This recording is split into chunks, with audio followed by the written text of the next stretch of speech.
छठी करे चलली कहना दे घुटी भर साड़ी भीजे घुटी भर साड़ी भीजे। छठी करे चलली कहना दे घुटी भर साड़ी भीजे घुटी भर साड़ी भीजे।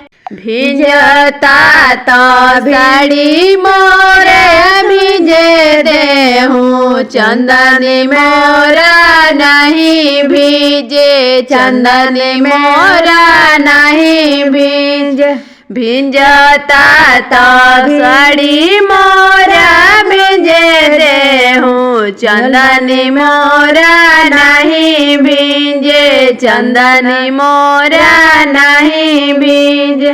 कलश ले चलली कहना दे घुटी भर साड़ी भीजे घुटी भर साड़ी भीजे।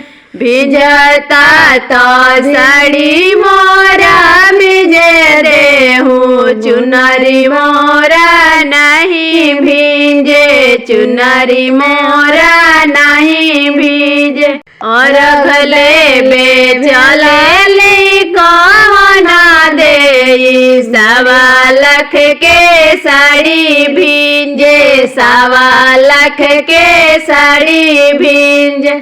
भिजता तो साड़ी मोरा भीजे देहूँ फलवा मोरे नहीं भीजे फलवा मोरा नहीं भीजे।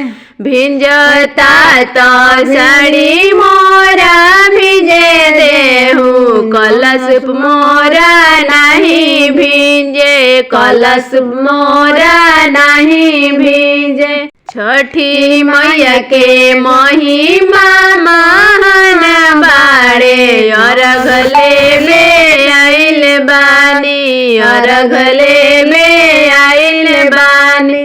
सूरज बाबा के महिमा महान बाड़े कोसी भरे आइल बानी।